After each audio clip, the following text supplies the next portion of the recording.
Мага кидат эткенден мына бүгүн 2020-жылдын 3-ноябры менин үйүм Кайында шаары Коммунистский көчөсү 25 квартира 23 мына өзүмдүн эле балам Үсөн деген балам мына терезени азыр баарын талкалап чыгарып атат. Мына бул жерде мынакей эмелер бул жакта айнектери бул жакта мына азыр ровдодан киши чакыргам келип арыз жазып кайрылып атам. 3 күн басар күндөн бери ушул жерде жүрөбүз. Мынакей апам угада жакшы айтты. Кече аксакалдар соту да келди, кайныныкы да келди, күлкүлөктөгү аксакалды талкалабагыла. Мен болсо бир комнатага жашайм, сен бир комнатага жаш.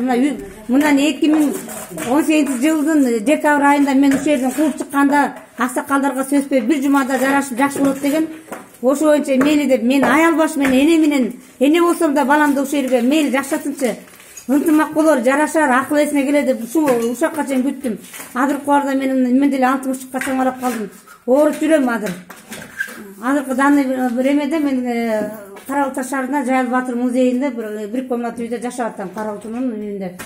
Анан мен өзүм үйүмө кычыран кышты өзүм үйгө келейин, ооруп атам, өлсөм да өзүм үйүмө келейин деп баягы келип аксакалдарым келсе аспай койгон. Басар күнү түштөн кийин келдим.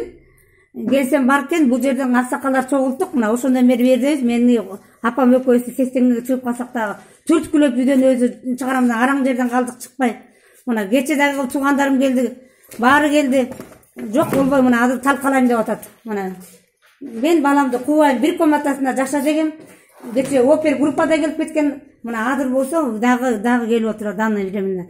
Азыр болсо жаман ванна туалеттерин баардыгын тартып коеюн. Мына мен өткөндө тарткан неменин баарын ламат этип тастаган.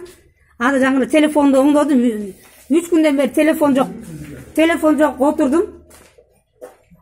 Мынакей эшикти чыгарып таштады. Бул болсо ваннанын эшиги жок, мынакей чыгарды. Бул болсо туалет, мына кухнянын да эшиги, мына бүт эшиктерин баарын чыгарып талкалап отурат. Анан азыр дагы могу жерде мынакей баары мусустар мына келиндин ушинтип жашап атканда жашакай эле жап-жаш эле келип ушул жердин баарын ушундай кармап. Бул жерде мен темир печкамдын орду болчу мынакей. Бул болсо азыр өзү кийин коюптур дагы ушуну да алып кетем деп атат. Мына батареялар, мен батареяларым баары жок.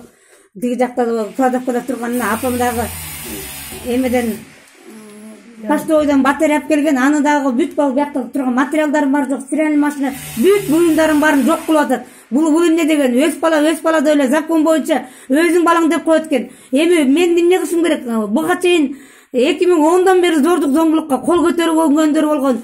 Кандай деген эмелер баарын жаап жашырдым мен мына ушуга чейин.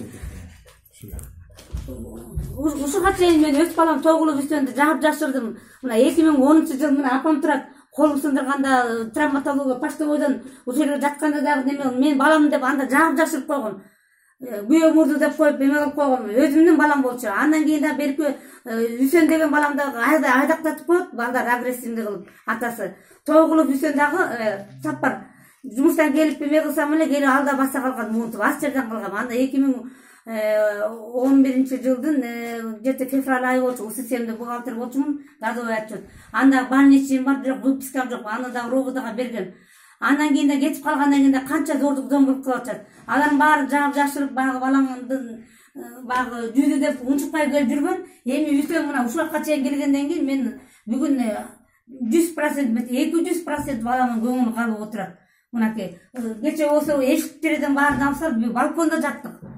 Мына 80-деги тайнеси тиги кумарыктан бери чүт көтөрүп келип, каймагын көтөрүп келип, ооруп өлөйүн дегенде аркасы кемпирлерге апарып атып, кудайлап жүрүп чоңоткон балам эле.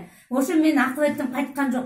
Мен ошо баламдан зордук зомбулукту аябай тарттым. Эми ровдага чалдым да кече келип карашкан жок. Мына сиздерге бүгүн улам тиги акимге чалып, чоңдорго чалып атып, мына сиздерди чакырып атам. Менин ушул акыбалымды закон боюнча каралабы? Биздин аялдардын зордук зомбулук укугубуз барбы деги? Ушу балдарды ушинтип атса деле биз отуруп беришибиз керекпи? Мына мен тиги 2 жылдан бери мейли дедим, балам кечирер бекен деп. Кычыраган кышта суукта эме кылса да эме кылган эмес элем. Эми бул деген туура эмес. Кудайга дагы жакпаган нерсе, мен азыр сүйлөй албай калдым. бул деген болбойт. Мынакей ак жолдо ушу жакшыркай үй болчу. Мен деген окууну бүтүп келгенде өкмөт берген үй болчу, жакшы иштеген деп. Ушу балдар ушуну сатпай балдарым үчүн деп кармап жүргөн болчумун. Эми мен эчтеке дей албайм. Сүйлөгөнгө да